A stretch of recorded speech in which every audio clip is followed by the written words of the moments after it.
우리가 오늘 은혜 받을 말씀은 로마서 12장 1절, 2절 말씀입니다. 우리 신약성경 256페이지에 있는데 함께 같이 합독하도록 하겠습니다. 로마서 12장 1절, 2절입니다. 시작. 그러므로 형제들아, 내가 하나님의 모든 자비하심으로 너희를 권하노니 너희 몸을 하나님이 기뻐하시는 거룩한 산 제물로 드리라. 이는 너희가 드릴 영적 예배니라. 너희는 이 시대를 본받지 말고 오직 마음을 새롭게 함으로 변화를 받아 하나님의 선하시고 기뻐하시고 온전하신 뜻이 무엇인지 분별하도록 하라. 아멘. 오늘 이 말씀을 가지고 한번 따라하겠습니다. 변화를 받으라. 그 영상이라고 안 따라하지 마시고, 저는 지금 여러분들이 쫙 앉아있는 게 눈에 보여요. 아마 믿음은 바라는 것들의 실상이라는 것이 이것이고, 우리 주님도 우리가 천국에 올 것을 지금 이렇게 쫙 바라보는 것이 이런 느낌이겠다 싶습니다. 그래서 여러분들이 한번 따라합시다 했을 때 하는지 안 하는지도 느낌이 오는구나 라는 것을 통해서 또 영적인 것을 또 깨닫게 되네요. 어쨌든 상황과 환경을 넘어서 역사하시는 하나님이심을 믿기에 오늘이 거룩한 주일, 은혜가 우리에게 있을 줄로 믿습니다. 그 세상은 끊임없이 우리에게 변화를 요구하고 있습니다. 지금 이 시대에 변화하는 세상을 따라가지 아니하면 회사든 개인이든 사업이든 무너질 수밖에 없어요. 뭔가 계속 프랜차이즈도 새로운 메뉴를 개발하지 않으면 도태될 수밖에 없다라는 거예요. 그리고 이 세상을 다스리는 사람들 역시 끊임없이 뭔가를 만들고 제정하고 규정하면서 이 세상을 살아가는 모든 사람들의 삶의 스타일과 방향과 그 모습들을 바꿔가려고 한단 말이에요. 물론 변화가 우리에게 편하고 유익한 것도 있지만 영적인 측면에서 보면 세상은 자꾸 넓은 길을 걸어도 된다고 우리를 설득하면서 예수 안에서의 삶을 예수 밖에서의 삶으로 만들기 위한 변화를 계속해서 우리에게 요구하고 있다는 거죠. 공중 권세 잡은 자들과 어둠의 세상 주관자들이 정사와 권세를 가진 자들을 통해서 끊임없이 넓은 길로 나오도록, 결국은 미국 PCUSA 같은 경우도 동성애를 허용함으로 말미암아 장로교 교단 자체가 넓은 길로 가버렸단 말이에요. 그 길은 멸망하는 길이라고 했는데 자꾸 세상이, 법이, 이 세상을 다스리는 자들이 우리에게 변화를 요구하고 그 변화의 궁극적인 목적이 뭐예요? 예수 안에 있는 우리를 예수 밖으로 좁은 길을 걸으려고 그렇게 교회에서 훈련받고 양육받아도 세상에 풀어놓으면 그들을 어떻게 해서든 넓은 길을 가게 만들려고 하는 것이 세상이다. 제가 지난주 설교에서 이야기한 것처럼 과거 우리 선배 목사님들은요, 많이 공부하지를 못했습니다. 좋은 신학교도 좋은 교수님들도 많이 없다 보니까, 그러다 보니까 뭐 조직신학을 제대로 공부하기를 했겠습니까? 성서신학이나 무슨 선교신학, 무슨 상담학 이런 거 공부했겠어요? 전혀 못했죠. 못 배우고 잘 모르셨어요.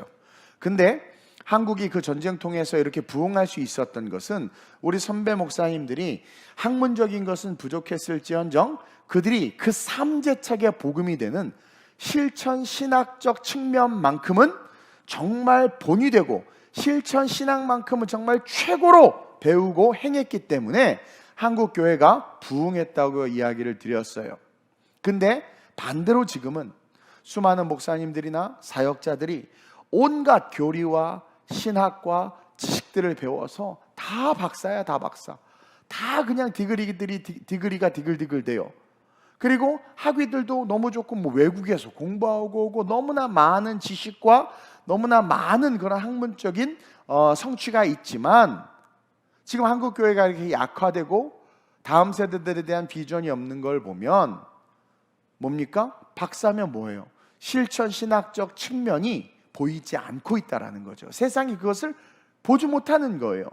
그리고 성경과 다르게 삶의 모습이 세상에 나타나니까 한국 교회가 약해지고 지금 교회 위기가 온다고 봅니다. 그래서 오늘 로마서를 하나님께서 마음에 감동을 주셔서 준비하고 이 새벽에 여러분들에게 먼저 나누는 건데, 여러분 이 로마서는요 기독교 교리의 핵심을 기록한 말씀이에요. 교리서입니다. 교리서.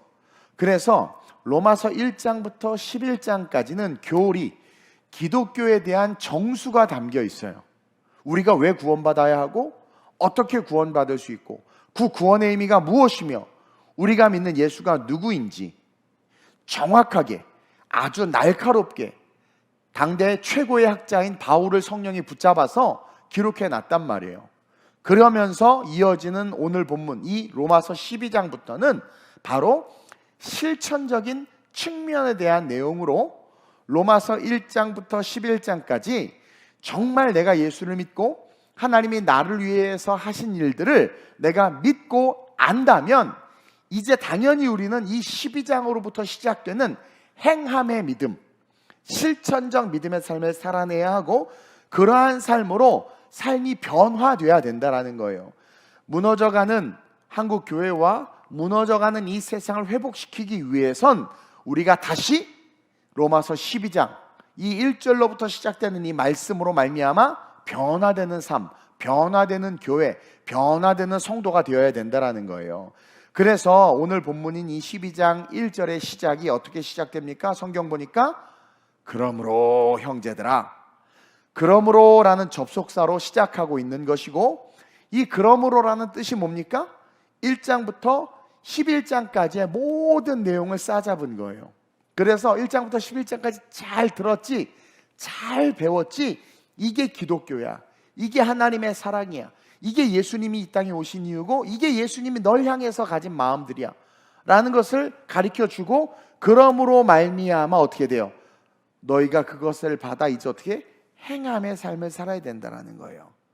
그러면서 바울이 권하는 이 권함을 통해서 첫째로 한 목소리 읽어봅시다. 시작. 우리는 영적 예배를 드릴 수 있어야 합니다. 이 변화되는 삶, 변화된 인생, 변화를 위해서 우리가 첫 번째로 기억해야 되는 게 오늘 바울이 가르쳐주고 있어요. 영적 예배를 드릴 수 있는 존재가 돼야 된다.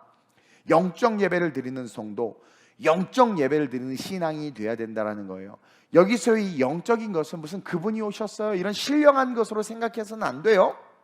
자, 여기서 바울이 말하는 영적 예배란 1차원적으로 보면 우리 몸을 제물로 드리라는 거예요. 그러니까 우리 몸을 제물로 드리는 예배가 영적 예배의 시작이다. 1차원적인 의미의 영적 예배다.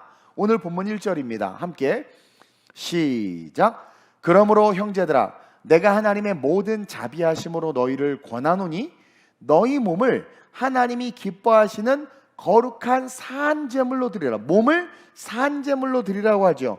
이는 너희가 드릴 영적 예배니라. 그래서 표피적으로 보면 우리가 드릴 영적 예배는 우리 몸을 드리는 거예요.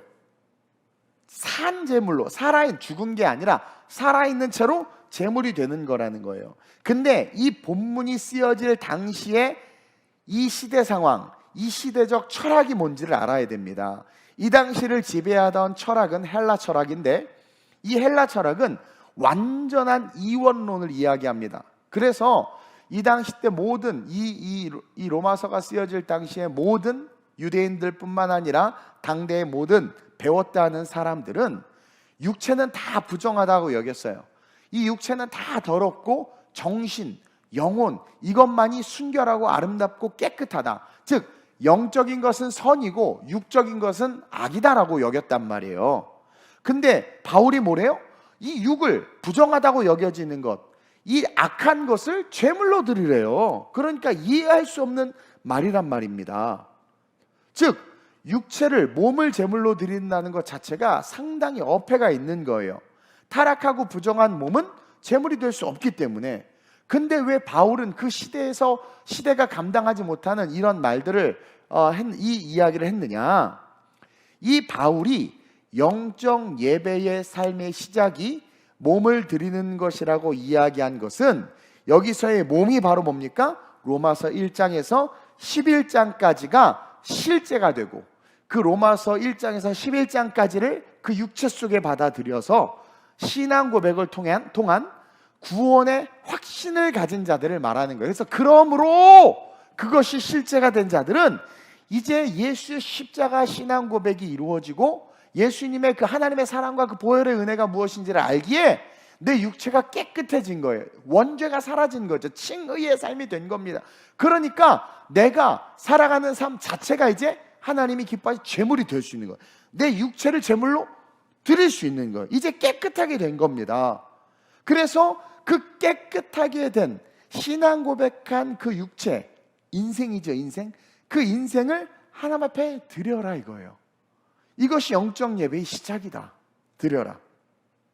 그렇기 때문에 예수 그리스도를 믿고 정말 변화된 우리는 세상에서 본이 돼야 되고 세상의 도덕과 윤리를 더 잘 지켜야 돼요. 물론 선악의 기준이 하나님이라는 원칙은 분명하기 때문에 세상의 도덕과 윤리를 때로는 넘어설 수도 있지만 보편적 도덕과 윤리를 우리 크리스찬들은 세상 사람들보다 더 잘 지켜야 하고 더 착한 일을 행해야 하고 더 선하고 아름답게 살아야 된다는 거예요. 이게 실천 신학적 측면에서 구원받은 자들이 살아가는 삶, 그래서 그 삶을 하나님이 영적 예배의 시작이다라고 가르쳐주고 있다는 거죠.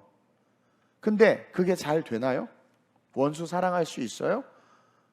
불법 유턴 안 합니까? 불법 주차 안 합니까? 복권 안 삽니까? 안 된다라는 거죠.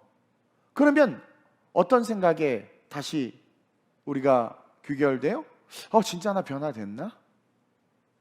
입술로는 예수를 구주로 고백하고 주님 사랑한다고 말하는데 주일 예배도 나와서 예배 드려요. 뭐 헌금도 하고 신앙생활 하는데 근데 과연 살아가는 내 삶이 주일 말고 월요일부터 토요일까지의 내 삶이 세상 친구들을 만나는 내 삶이 그 삶이 몸인데 그 몸이 제물로 드려지는 영적 예배의 삶이냐라는 거예요. 좀 더 깊게 해석하면 1장에서 11장까지 교리적으로 나중에 1장부터 11장 설교할 거예요. 교리적으로 이제 하나님이 널 위해 어떤 일을 하셨고 너는 어떤 존재이고 십자가의 사랑과 칭의 그 구원 그 회복이 너에게 있어. 그래서 알게 됐어. 너무 감사해. 아멘. 고백했어요. 그러니까 이제는 네가 바울이 말하는 거예요. 네가 하나님을 위해 행할 너의 삶을 세상에 보여. 너의 삶을 세상에 나타내. 이게 영적 예배라는 거야. 영적 예배는 로이야바바야바 이게 아니라 영적 예배는 그리스도의 사랑을 알고 하나님이 나를 향해 하신 일을 내가 알기 때문에 이제는 내 차례인 거야. 내가 육신을 입고 살아가는 이 삶에서 내 육신이 거룩하게 바뀌었으니까 내 삶 자체가 바뀌었으니까 내가 이 악한 세상에서 하나님을 위해서 뭘 할 수 있을지 하나님을 위해서 어떤 걸 할 수 있을지 1장부터 11장까지 하나님이 나를 위해서 하신 일이라면 이제 12장부터는 내가 하나님을 위해서 할 수 있는 일들 그 일을 하라는 것이고 그 일을 행하는 삶이 영적 예배의 삶이다 라는 거예요. 근데 봅시다. 여러분들 스스로를 봐도 그렇고 많은 한국 교회와 믿는다고 말하는 사람들을 보세요. 예수 믿는다고 해요. 사랑한다고 합니다. 교회 다닌다고 합니다. 장로, 집사, 안수, 집사, 권사라고 말을 해요. 근데 삶을 보면 전혀 변화되지 못한 영적 예배가 아니라 하나님이 받지 못하는 제물로 아직 남아 있어요. 온갖 욕설을 퍼붓고 온갖 악한 짓을 하면서 예수 믿는데 헬라 철학에 의해서 보면 그냥 썩을 육체인 거예요. 바뀌지 않은 거죠. 영적 예배는커녕 세상과 별반 다르지 않은 삶을 산다라는 거예요. 근데 명찰은 그리스도인, 무슨 교회 안수집사, 권사, 장로 이게 붙어 있는 거죠. 야고보서 2장 18절을 보세요. 뭐라고 이야기합니까? 시작. 어떤 사람은 말하기를 너는 믿음이 있고 나는 행함이 있으니 행함이 없는 내 믿음을 내게 보이라. 나는 행함으로 내 믿음을 내게 보이리라 하리라. 보세요. 행함이 없는 내 믿음을 내게 보이라. 그러니까 수많은 사람들이 말하기를 나는 믿음이 있습니다. 믿음이 있습니다. 주님을 사랑합니다. 주님을 사랑합니다. 말하는데 그들의 삶에 영적 예배가 안 보이는 거죠. 실천 신학, 실천적 신앙의 삶이 보이지 않는 거예요. 그러니까 야고보 사도가 열받아가지고 그렇게 니네 예수 믿는다고 말해? 좋아. 그럼 니네들이 그 말하는 그 말로 믿음을 보여봐. 행함이 없는 내 믿음을 나한테 보여. 행함이 없는데 내가 네 믿음을 어떻게 알겠니? 한번 보여줘봐. 즉 믿음이 없다라는 거예요. 행함이 없다라는 것은. 근데 야고보가 뭐라고 그럽니까? 나는 봐 이렇게 행하잖아. 실천적 신앙의 삶이 있는 거죠. 로마서 1장부터 11장까지의 교리가 실제가 돼서 너무나 감사해서 신앙 고백하고 나니까 이제는 내가 하나님을 위해서 살아가야 될 삶, 나 이걸 드러내겠습니다, 이렇게 살겠습니다라고 고백하면서 살아가는 그 삶이 야고보에겐 있었던 거예요. 그러니까 나는 행함으로 내 믿음을 너에게 보일게.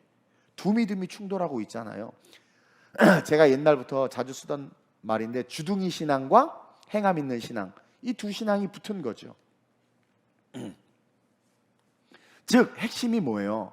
나는 진짜 이 교리가 내 것이 되고 성경 공부한 것이 진짜 내 것이 되고 제자 훈련한 것이 진짜 내 것이 되고 구역장 대학 공부한 게 진짜 내 것이 되고 평신도 선교사 대학 공부한 게 진짜 내 것이 됐어요. 그러면 그것이 돼서 그 은혜를 깨달으니까 신앙 고백이 되면서 어떻게 돼요? 죽을 몸이 산 재물, 하나님 앞에 드려질 수 있는 회복된 재물로 바뀐 거예요. 지옥 갈 우리가 하나님이 받으시는 재물이 된 거죠.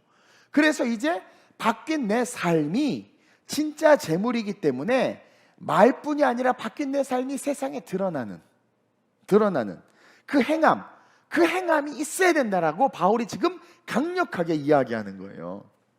그래서 영적 예배는 본문 1절에 그러므로라는 말을 통해서 알고 믿기 때문에 나타나는 삶, 그 자체를 말하는 겁니다. 자신이 변화된 게 세상 사람들 눈에 보여지는 것, 그것이 영적 예배라는 거예요. 저는요, 여러분들이 지금 이 자리에 앉아서 예배를 드리고 또 개척 때부터 저랑 함께한 사람들도 있고 중간중간 여러분들 아름다운 우리 교회 하나님께서 보내주셔서 지금 이렇게 함께 예배 드리고 있잖아요. 근데요, 여러분들이 제가 어떻게 예수를 만났는지 다 몰라요. 뭐 몇몇 분들 이번에 인도네시아 갔을 때 이렇게 몇몇 분들 간증 들으면서 아 저렇게 만났구나 뭐 알게 되는 경우도 있지만 대부분 몰라요. 여러분들 어떻게 예수를 만났는지, 언제 만났는지, 믿음의 몇 대 자손인지도 몰라. 그리고 여러분들이 성경을 얼마나 많이 읽고 성경의 내용을 얼마나 많이 아는지도 모르고 여러분들의 신앙의 수준과 경륜을 저는 몰라요. 무슨 훈련 받았습니다 말하면 아 그런가 보다 하지 그 훈련을 진짜 받았는지 난 몰라. 구라치면 뭐 어떻게 내가 어떻게 압니까? 목사님이 성령 충만하지 않아서 그런 것도 몰라요. 성령님은 그런 거 안 가르쳐줘요. 벽 뒤에 있는 일 안 가르쳐줘요. 인격이 상처받을 일들을 안 알려줍니다. 뭐 안수기도 했더니 너 과거에 죄졌지. 이거 다 마귀가 하는 짓이에요. 예수님은 나도 너를 정죄하지 않는다고 그래버린단 말입니다. 어쨌든 몰라요. 여러분들이 어떤 신앙생활을 했고 경륜이 얼마나 되고 수준이 얼마나 되고 뭐 어떻게 성경을 몇 번 읽었고 기도를 몇 시간 하고 방언을 하는지 몰라요. 근데 그런 게 중요하지 않다라는 거예요. 제가 보는 건, 그리고 오늘 본문에서 주님이 보는 건 뭐냐면 바로 여러분들이 그렇게 경험하고 믿고 신앙생활하고 그 연수와 경륜이 있고 직분을 받고 무슨 훈련을 받고 했단 말이에요. 그러면서 예수님을 사랑한다고 고백한단 말이에요. 그러면 그런 여러분들이 이 세상에서 뭘 할 수 있냐라는 거야.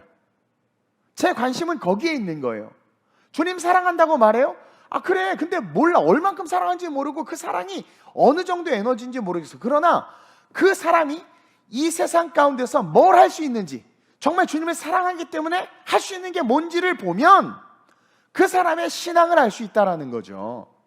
제가 예전에 대학에서 강의를 할 때 저보다 더 많이 배우고 박사학위를 가지고 프로그램 랭귀지를 공부하신 분이 여럿 계셨단 말이에요. 성균관대학교에서. 근데 어떤 프로젝트가 하나 있는데 그걸 못 하시는 거야. 저보다 공부도 많이 했고 프로그램 언어도 너무나도 잘 알고 강의도 여기저기 더 많이 나가셔. 학력도 높고. 근데 자기 그렇게 안다고 유명하다고 떠들어댔는데 정작 작은 프로젝트 하나를 해내지 못해. 프로그램을 하나 못 돌리는 거예요. 그래서 어떻게 하다 내가 하게 된 거예요. 근데 사람들이 봤을 때 저는 젊고 어리고 뭐 별로 이렇게 생긴 거 외에는 보잘것 없잖아요. 그러니까 못할 줄 알았는데, 그래서 별로 저한테 관심도 안 줬는데 제가 그것을 해내니까 깜짝 놀라는 거죠. 여러분, 세상은요, 제 학위가 어떻고 제가 뭘 가지고 있고 뭘 아는지 관심 없어. 단지 이 세상 가운데 뭘 해낼 수 있는 사람인가. 그래, 그렇게 많이 배웠어. 그래서 뭘 할 수 있는데, 그렇게 많이 공부해서 그래서 뭘 해낼 수 있어. 지금 교회가 막 이렇게 지금 쇠퇴하고 있어요, 기독교 신앙이. 그럼 이 상황에서 무슨 뭐 기도를 한다, 은사했다 그러는데, 그래, 이 쇠퇴하는 이 세대 속에서 교회를 어떻게 끄집어낼 수 있는데, 그러니까 그걸 보여줄 수 있어야 된단 말입니다. 그리고 그 보여지는 것으로 주님도 세상도 평가하는 거예요. 그렇게 오래 신앙생활 했다. 장로님 가정이 할아버지 장로 때의 가정이다. 예수님을 사랑한 내가 얼마나 사랑하는지 아느냐. 막 그렇게 간증하고 나눠요. 근데 뭘 해내나 가만히 봤더니 주일 성수 하나 해내지 못해. 수요 예배 하나 해내지 못해. 금요 철야 예배 하나 해내지 못해. 그냥 100만 원 벌 때는 11조 10만 원 뛰는데 1000만 원 버니까 100만 원 11조 뛰는 거 벌벌벌 떨면서 그거 하나 해내지 못한단 말이에요. 그러니까 우리가 아무리 뭐 떠들어봐도 소용없어. 해낼 수 있는 게 뭐냐라는 거죠. 이 시대 속에. 이게 영적 예배라는 거예요. 정말 교리가 실제가 되고 십자가의 사랑이 실제가 됐다면, 그러므로 너희 몸, 형제들아, 너희 몸을 하나님이 기뻐하시는 거룩한 싹한 제물로 드리라. 그것을 알기 때문에 해낼 수 있는 것들, 영적 예배, 삶에 드러내고 나타내라는 거죠. 근데 우리의 현실은 어때요? 우리의 몸은 아직도 제물로 드리기에는 부족한, 부정한 상태라는 거지. 산 제물이 아니라 반은 살고 반은 죽은 제물. 차지도 덥지도 않으니까 안 받는 제물이죠. 그러니까 뭐예요? 그러니까 반만 살아도 죽은 거랑 똑같아. 버려버리니까. 죽은 제물인 거예요. 십자가 알고 복음 알고 성경책 들고 다니고 뭐 주님 사랑한다고 하지만 주일 성수 하나 해내지 못해. 봉사 하나 해내지 못해. 섬김 하나 해내지 못해. 상처 하나 이겨내지 못해. 선교 하나, 전도 하나 해내지 못해. 그게 어떻게 영적 예배의 삶이냐라는 거예요. 그냥 와서 예배만 드리고 찬양하는 게 아니라 영적 예배라는 것은 뭐예요? 교리가 실제가 되고 신앙이 실제가 됐기 때문에 세상에 그 실제가 된 신앙이 나타나는 거. 해낼 수 있는 게 뭐냐라는 거죠. 그 해낼 수 있는 것을 주님이 보기를 원하시고, 해낼 수 있는 그것이 뭐다? 영적 예배다. 바울은 로마서를 통해 그 이야기를 하고 있는 겁니다. 로마서는 마치 검과 같은 성경이에요. 교리와 함께 우리의 신앙을 점검하고 막 우리를 찔러대는 성경입니다. 우리는 이 말씀을 통해서 내가 진짜 변화되었는지 변화되지 않았는지를 스스로 돌아볼 수 있어야 돼요. 그리고 말이 아니라 이제는 내가 고백한 신앙이 말뿐인 신앙이 아니라 뭘 해낼 수 있는지 세상에서 보여줄 수 있어야 합니다. 다시 말해서 세상에서 영적 예배자로 나타날 수 있어야 합니다. 그런 우리 교회 됩시다. 그런 아름다운 우리 교회 모든 성도들 되시길 주님의 이름으로 축원드립니다. 신앙생활 몇 년 했다, 무슨 목사님 밑에서 제자 훈련 받았다, 아무 의미 없어요. 그래서 뭘 해낼 수 있습니까, 집사님? 그래서 뭘 해낼 수 있습니까, 안수 집사님? 그래서 뭘 해낼 수 있습니까, 권사님? 그렇게 이야기할 때 그것을 해낼 수 있는 청년들을, 다음 세대들을, 하다못해 건물을 리뉴얼하든 뭔가 삶의 영적 예배자로 하나님이 받으시는 열매를 만들어낼 수 있는 그 삶 자체가 제물이 된다는 건 삶 자체가 하나님이 받으시는 영적인 열매를 맺는 삶이 되는 거거든요. 그러한 자들이 되는 진짜 성도님들 되시길 주님의 이름으로 축원드려요. 그게 변화된 삶이에요. 그러면서 둘째로 시작. 그러므로를 통과한 자들은 기준이 달라지는 것입니다. 따라서 저와 여러분들은 이제 기준이 달라져야 돼. 우리 2절 성경 본문 2절 말씀 한번 읽어봅시다. 성경 본문 오늘 2절 시작. 너희는 이 세대를 본받지 말고 오직 마음을 새롭게 함으로 변화를 받아 하나님의 선하시고 기뻐하시고 온전하신 뜻이 무엇인지 분별하도록 하라. 누가 뭐라고 해도 잘 들으세요. 기준이 이 세대가 아니어야 된다는 거야. 그러므로를 통과한 자들은 누가 뭐라고 해도 그 사람의 기준은 이 시대, 이 세상이 아니어야 돼요. 그들의 기준은 오직 말씀과 성령이 돼야 돼요. 그래서 바울은 너희는 이 시대를 본받지 말라. 그러니까 영적 예배를 언급하고 나서 영적 예배자들, 그러므로를 통과한 자들은 기준이 이 시대가, 이 세대가 아니어야 된다는 거예요. 그러면서 그것을 바울은 오직 마음을 새롭게 함이라라는 것으로 표현하고 있는 거예요. 다시 말하면 분명한 말씀과 성령을 기준으로 삼으면 반드시 변화가 일어나고 나타난다. 즉, 이 세대를 기준으로 삼지 않고 말씀과 성령이 기준이 되면 오늘 2절 말씀처럼 오직 마음이 새롭게 되는 거예요. 오직 마음이 새롭게 된다는 것은 뭡니까? 변화가 일어나는 거예요. 기준이 바뀌니까 행동이 바뀌잖아요. 여러분, 일본에 가면 차선이 달라. 기준이 바뀌니까 이쪽에서 운전해야 돼. 기준이 바뀌면 행동이 바뀌어지는 거란 말입니다. 그걸 이야기하는 거예요. 그래서 마음을 새롭게 함으로 변화를 받으라. 새로운 기준, 말씀과, 그러므로 말미암은 말씀과 성령을 기준으로 삼으라. 그리고 그 변화는 하나님의 선하시고 기뻐하시고 온전하신 뜻을 I know, 알게 되는 거예요. 알게 되는, I see가 I know, 알게 되는 거라는 거죠. 그래서 그 변화는 하나님의 선하시고 기뻐하시고 온전하신 뜻을 행하는 삶으로 내 삶을 완전히 리뉴얼 해버려요. 그래서 예전에는 돈 벌고 노는데 가치가 있었다면 기준이 딱 바뀌어버리면 예배 드리는 게 가치가 있고, 헌금하는 게 가치가 있고, 수련회 쫓아가는 게 가치가 있고, 교회 봉사하는 게 가치가 있고, 생일날 여보 우리 스테이크 먹을 거 컵라면 먹고 그 돈으로 우리 주일학교 유아유치부 식사 한번 대접합시다. 그게 가치가 있어지는, 기준이 바뀌어버리니까. 그러면서 하나님의 선하시고 기뻐하시고 온전하신 뜻을 아니까 흔들리지 않는 거예요. 그 뜻을 아니까 이제는 막 그 뜻대로 살아가니까 신바람 나는 거죠. 그래서 우리의 삶이 완전히 바뀌어요. 보세요, 삭개오 보세요. 삭개오 예수를 만나니까 기준이 바뀌어버리니까 그 토색하면서 가난한 자들 거 뺏었는데 기준이 바뀌어버리니까 어떻게 됩니까? 삶에 하나님의 뜻, 기뻐하시고 온전하신 뜻이 나타나죠. 그게 뭐예요? 토색한 것이 있으면 2배나 갚고, 그렇죠, 뭐예요? 재산의 절반을 팔아 가난한 자에게 나눠주겠습니다. 세리 마태역시에 앉아있다가 세전에 앉아있다가 예수님을 만나니까 기준이 바뀌니까 내가 지금 세금 고리대금 걷어서 이거 돈 벌고 이렇게 먹고 사는 게 중요하지 않아. 살고 죽는 문제가 중요해서 세전을 엎어버리고 예수를 쫓아가잖아요.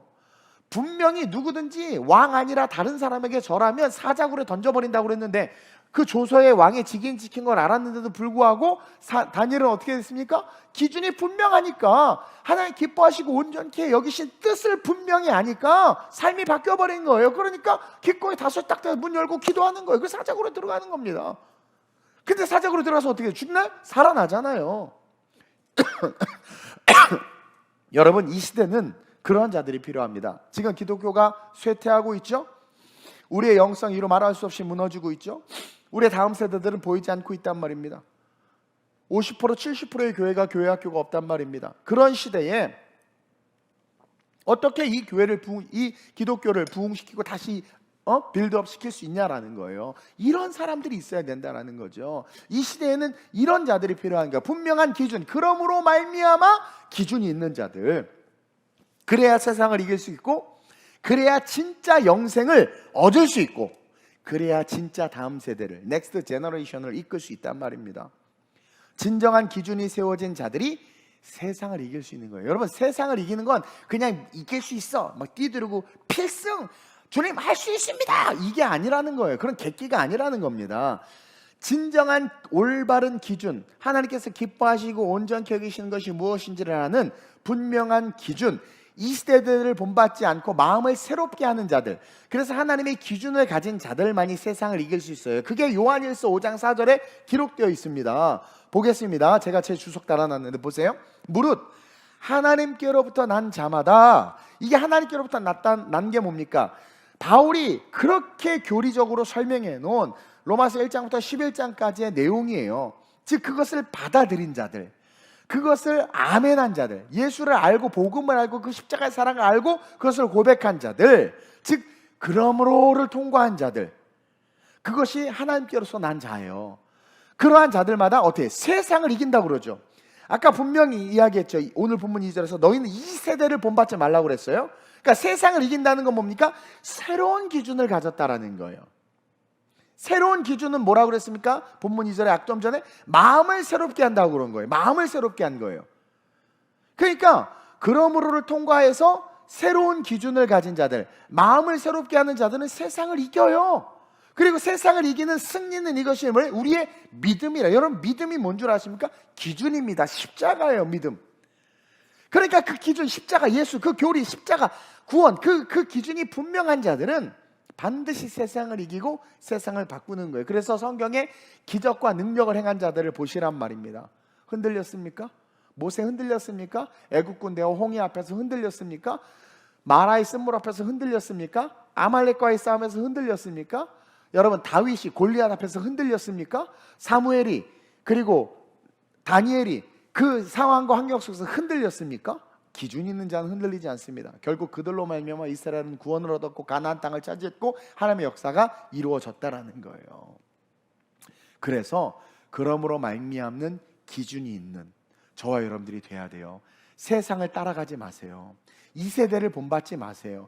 이 세대에서 요구하고 이렇게 해야 된다, 이게 맞다라고 말하는 것들에 흔들리지 마세요. 마음을 새롭게 하세요. 그러므로를 통과했기 때문에 세상의 영적 예배를 보여주시는 자가 돼야 되고, 그것을 보여주기 위해서는 분명한 기준, 하나님께서 기뻐하시고 온전케 여기시는 것이 무엇인지를 알기 때문에 그 기준으로 달려가는 자들이 돼야 돼요. 그러한 자들만이 이 세상을 바꿀 수 있고, 내가 변화됨과 동시에 세상을 변화시킬 수 있고 하나님의 능력을 드러낼 수 있고 다음 세대를 견인할 수 있는 겁니다. 따라서 마지막으로 시작. 우리에겐 하나님의 모든 자비하심이 있다는 것을 잊지 말아야 돼요. 이게 왜 그러느냐? 우리가 그렇게 그런 기준을 가지고 영적 예배를 위해서 삶을 살아가는데 우리가 싸워야 될 그 상대가 만만치 않아요. 물론 하나님은 승리를 우리에게 주셨지만 우리가 뜻하지 않게 영적으로 침체되거나 또 유혹을 받거나 또 육체의 소욕에 가끔 넘어져서 쓰러질 때가 있단 말입니다. 그렇죠? 모세도 실수했고 다윗도 실수했고 다 넘어지잖아요. 또 마귀가 우는 사자와 같이 삼킬자를 찾기 때문에 그 공격에서 백전백승하기가 사실은 쉽지 않아요. 그래서 넘어질 수 있고 쓰러질 수 있어요. 그러나 이 진리를 안다면 넘어지고 쓰러진 자리에서 툭툭 털고 일어나서 다시 그 기준을 바로 세워서 영적 예배의 삶으로 나아갈 수 있다는 거죠. 이 진리를 알면 그게 뭐다? 하나님의 모든 자비하심이 나에게 있다.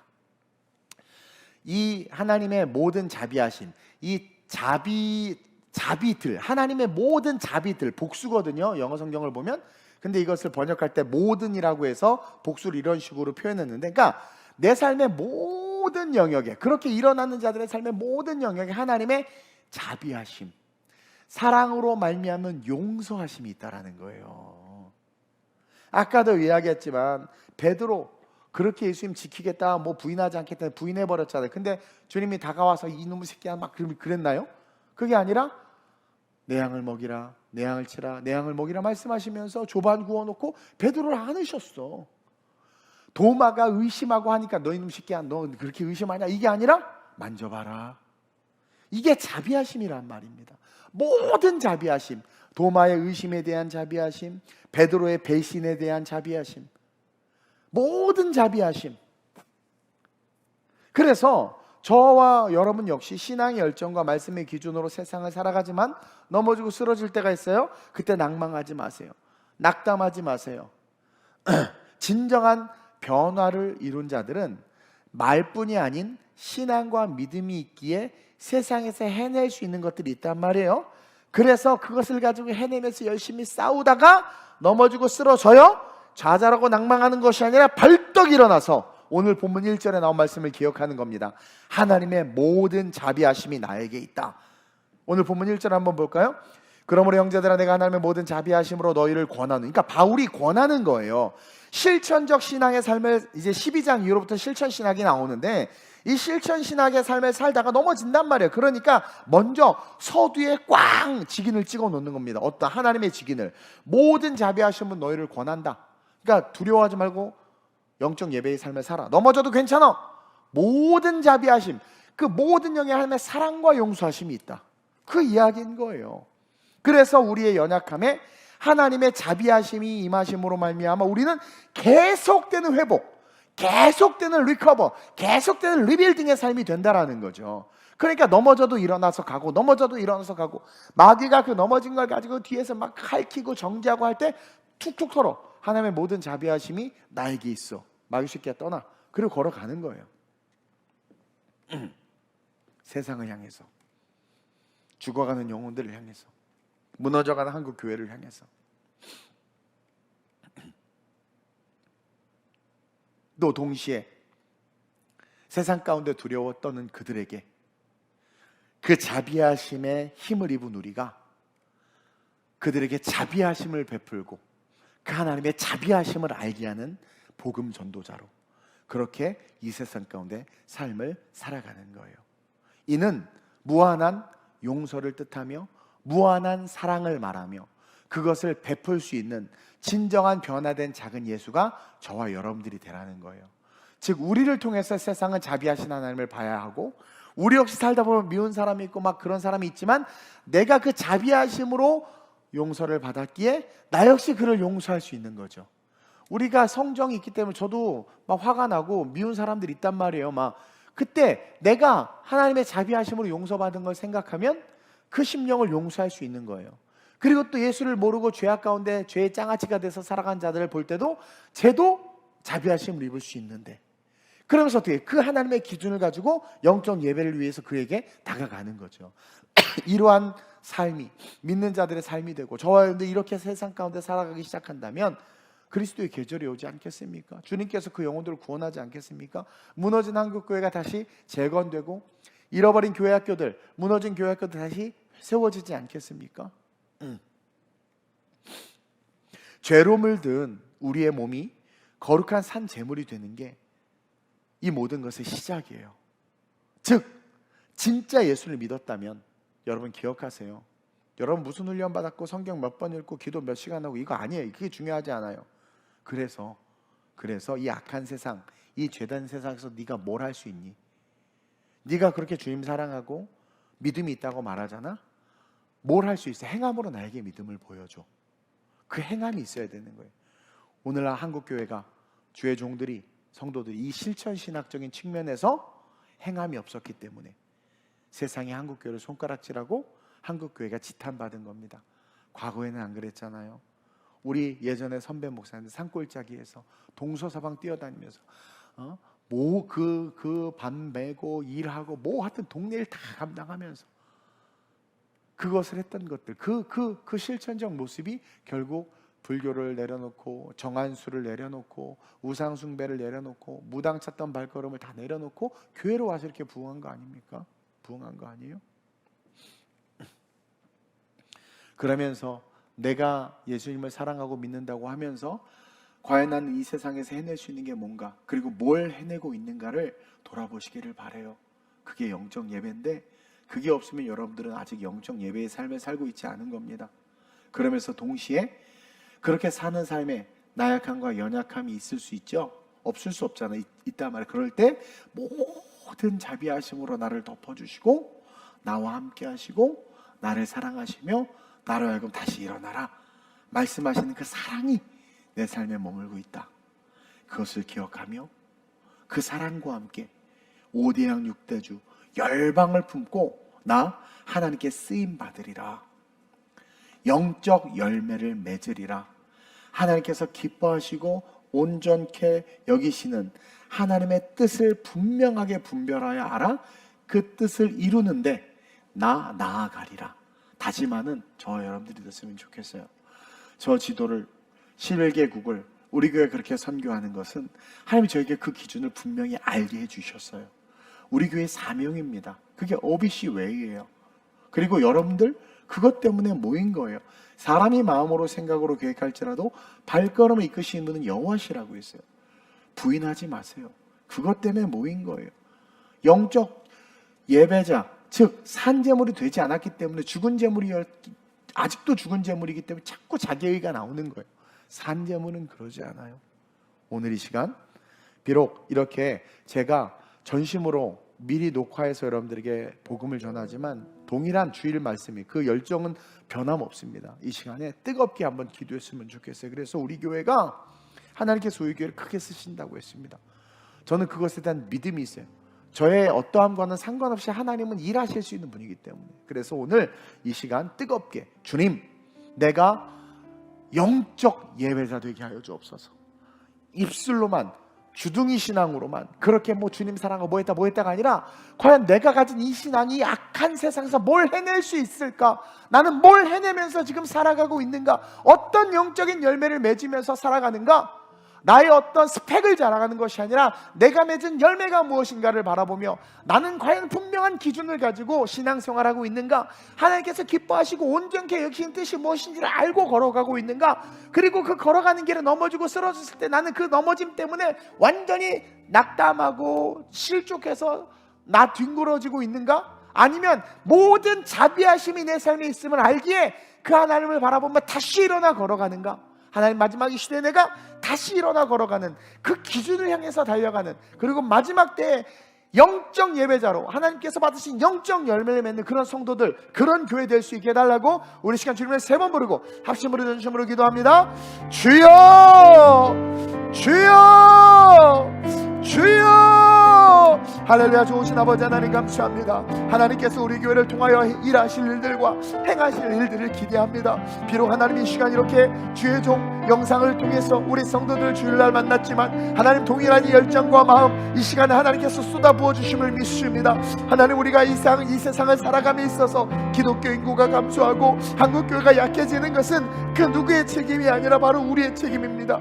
하나님, 우리가 그동안 너무나 우리의 머리만 커졌고 세상과 세상을 바라보며 세상 가운데 우리 스스로를 높이려 하는데 힘쓰다 보니 어느 순간 하나님의 영적인 예배, 영적인 삶을 잃어버리게 되었습니다. 하나님, 오늘 이 말씀과 함께 아름다운 우리 교회 모든 성도들 변화되게 하여 주옵소서. 영적 예배자가 되게 하여 주옵소서. 우리의 죽을 몸, 이 썩어질 몸이 산재벌이 될 수 있도록 예수의 신앙 고백을 다시 한번 고백하게 하시고, 내가 고백한 그 신앙, 내가 사랑하는 그 예수, 내가 훈련받고 공부한 그 모든 성경 공부와 그 모든 훈련 프로그램들, 그것으로 자족하며 만족하며 난 이런 것들을 했다가 아니라 그렇기 때문에, 그것 때문에 과연 나는 그것이 있기에 이 세상 가운데 난 무엇을 해낼 수 있는가를 고민하며, 과연 나는 영적인 열매가 이 땅 가운데 있는가를 돌아보며 그 영적인 열매를 위해서 고민하고 기도하며 온몸을 다하여 산재물로 주님께 바쳐지는 성도들이 우리 모든 성도들 되게 하여 주시옵소서. 또한 바라기는 아버지 하나님,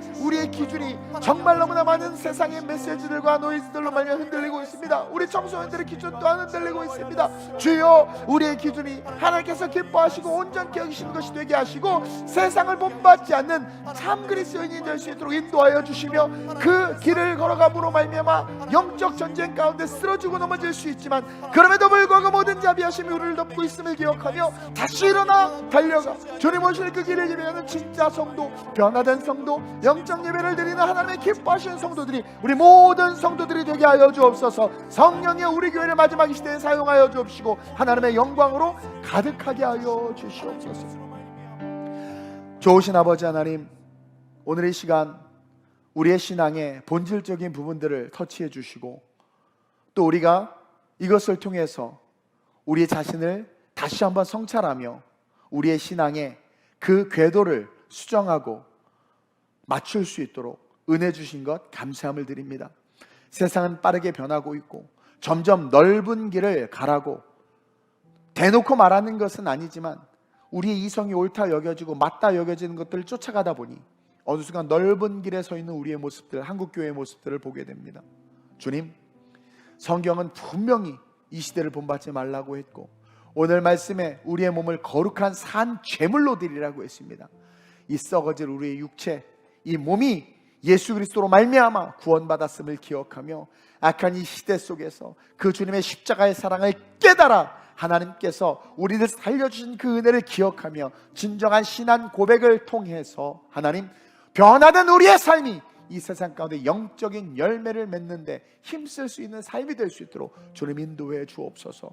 무엇을 배웠다 뭐 했다가 아니라 이 악한 세대 속에서 그러므로 말미암아 내가 뭘 해낼 수 있는지, 뭘 해냈는지, 그렇게 기도 많이 한다고 하고 그렇게 성경 많이 읽는다고 하면서도 작은 바람에도 자빠지는 그런 신앙들이 너무나 많음을 봅니다. 해낼 수 있는 것이 없습니다. 거룩한 산 제물이 아닙니다. 거룩한 산 제물은 온전히 복음이 실제가 되어 하나님 앞에 온전한 기준을 가지고 일어서는 자들인 줄로 믿사오니 이 세상을 본받지 아니하고 하나님께서 기뻐하시고 온전케 여기신 뜻이 무엇인지를 분명히 알아 산제물로서 이 육체가 이 땅에서 행하는 모든 것들이 영적인 열매가 맺혀지며 또 그렇게 걷다가 넘어져도 모든 자비하심이 우리의 삶을 덮고 있음을 깨닫고 믿음으로 고백하여 일어나 끝까지 just keep going 걸어감으로 주님 오시기를 예비하고 주의 첩경을 평탄케 하며 온 천하에 다니며 만민에게 복음을 증거하고 이 시대 타락하고 무너져가는 시대를 하나님 회복하며 무너져가는 한국교회를 부흥시키며 다음 세대를 하나님 견인할 수 있는 그 우리 교회 될 수 있도록 우리 모든 성도들 될 수 있도록 주님께서 인도해 주옵소서. 진짜 변화된 거룩한 산 제물이 되게 해 주옵소서. 감사함을 드리며 주오신 예수님의 이름으로 축복하며 기도드립니다. 아멘.